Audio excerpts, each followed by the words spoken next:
بسم اللہ الرحمن الرحیم۔ السلام علیکم سامعین، الہم اسلامک سٹوریز میں خوش آمدید۔ ہتین میں کامیاب و کامران ہونے کے بعد القدس کی جانب راستہ بالکل واضح ہو چکا تھا۔ اب یہ بات ممکن تھی کہ صلاح الدین اس کا قصد کرتے اور قدر ممکن کوشش کر کے اس پر قبضہ کر لیتے، لیکن انہوں نے عسکری نقطہ نگاہ سے اس کو دیکھا اور یہی بات ان کی اعلیٰ شخصیت اور شان عبقریت کو نمایاں کر رہی ہے۔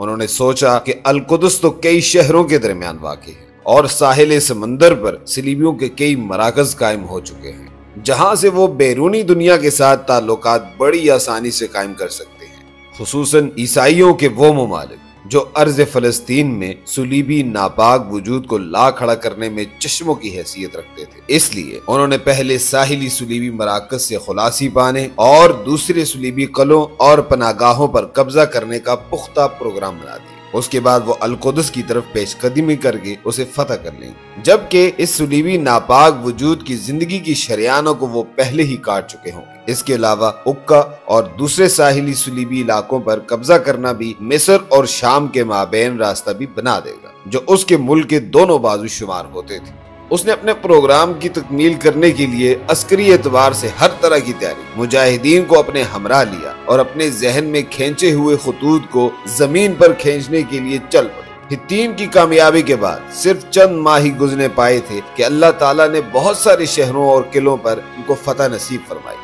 جیسا کہ ہم پہلے ہی بتا چکے ہیں، یہ سب عظیم کامیابیاں اور بڑی بڑی فتوحات مارکہ ہتین کے بعد 583 ہجری میں صرف چند مہینوں کے دوران ہی پوری ہو گئی تھی۔ اس طرح بیت المقدس کو فتح کرنے کے لیے فضا مکمل طور پر سازگار تھی۔ کام مضبوط بنیادوں پر استوار کرنے کے لیے سلطان نے مصر سے اسلامی بحر بیڑی بھی منگوا لیے، جو حسام الدین کی زیر قیادت پہنچے، جو اپنی جرت و بصالت اور عظیم خطرناک کاموں میں بلا خوف و خطر کود جانے میں مشہور زمانہ تھے اور صاحب المشورہ بھی تھے۔ بحر متوسط میں چکر لگانے شروع کر دی، خصوصاً اس بات کا خیال رکھتے ہوئے کہ کہیں یورپ کے فرنگی ساحل فلسطین تک نہ پہنچ سکے۔ 583 ہجری 15 رجب کو بروز اتوار القدس کے قریب آن اترا۔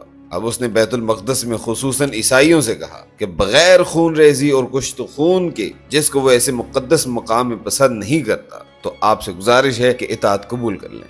لیکن جب عیسائیوں نے سلطان صلاح الدین ایوبی کا یہ پیغام سنا تو سراسر انکار کر دیا اور جنگ کے لیے تیار ہو گئے۔ تو جنگ جاری ہو گئی۔ فرنگیوں کی دفاع کرنے والوں نے مسلمانوں کے حملے کی شدت، ان کے ارادوں کی صداقت اور القدس رسول معظم صلی اللہ علیہ وسلم کی سب معراج کی عارضی قیام گاہ کو چھڑوانے کی خاطر موت کو سینے لگانے کے جذبات کو دیکھا تو انہیں اپنی ہلاکت و بربادی کا یقین ہو گیا، اور سوائے امان طلب کرنے کے کوئی چارہ نہ دیکھا تو وہ مذاکرات کے لیے مائل ہوئے۔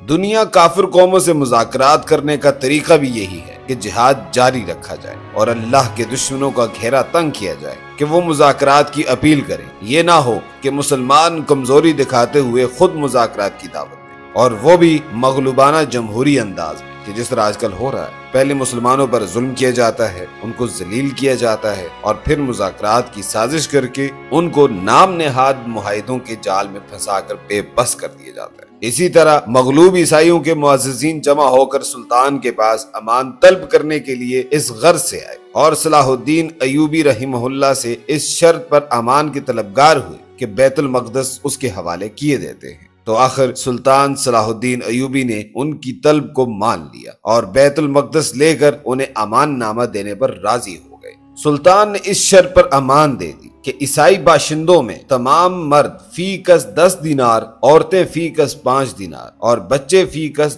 2 دینار جزیہ دے سکیں، اپنا ضروری اسباب اور جانیں لے کر چلے جائیں۔ جہاد کی پرمشقت زندگی اور مسلسل بے آرامی نے سلطان کو مستقل مریض بنا دیا۔ مرض کی شدت میں رمضان کے کئی روزے قضا ہو گئے، مگر جہاد نہ چھوٹا۔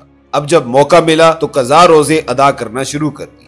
معالج نے ان کی تکلیف کا لحاظ کرتے ہوئے اس سے منع کر دیا، مگر سلطان نے یہ کہہ کر کہا نہ معلوم آئندہ کیا حالات پیش ہیں۔ تمام قضا روزے پورے کیے۔ وسط سفر 589 ہجری میں مرض شدت اختیار کر گیا اور وفات سے 3 روز قبل غشی کی سی صورت طاری ہو گئی۔ معلوم ہوتا تھا کہ 20 سال کا تھکا ماندہ مجاہد تھکان اتار رہا ہے۔ 27 سفر کی صبح کا ستارہ افق پر نمودار ہوا تو سلطان صلاح الدین ایوبی کی نبضیں ڈوب رہی تھی۔ شیخ ابو جعفر رحیم اللہ نے سکرات موت کے آثار محسوس کیے تو سورہ حشر کی تلاوت شروع کر دی۔ جب آیت هو الذی لا الہ الا هو عالم الغیب والشہادہ پر پہنچے تو یکا یک سلطان نے آنکھیں کھول دی، مسکرائے اور تبسم ریز لہجے میں کہا بے شک، یہ کہہ کر ہمیشہ کے لیے آنکھیں بند کر لی۔ سلطان کے غم میں ہر آنکھ اشکبار نظر آتی تھی۔ سلطان صلاح الدین ایوبی کے زبد و تقوی اور دنیاوی مال و متاع کی قلت کی طرف اشارتاً بات کر دو۔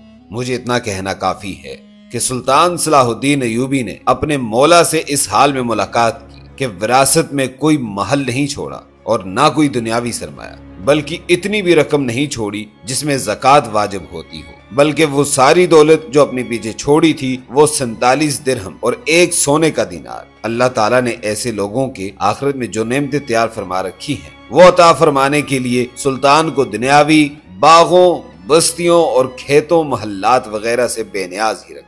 اگر سلطان صلاح الدین ایوبی دنیاوی دولت جمع کرنے اور کوٹھیاں، بلڈنگز بنانے میں مشغول ہو جاتے تو کبھی بھی اپنے علاقے آزاد کروانے میں کامیاب نہ ہوتے اور تاریخ کے رخ کو موڑنے کے لیے ہمیشہ زندہ رہنے کی استطاعت نہ پاتے۔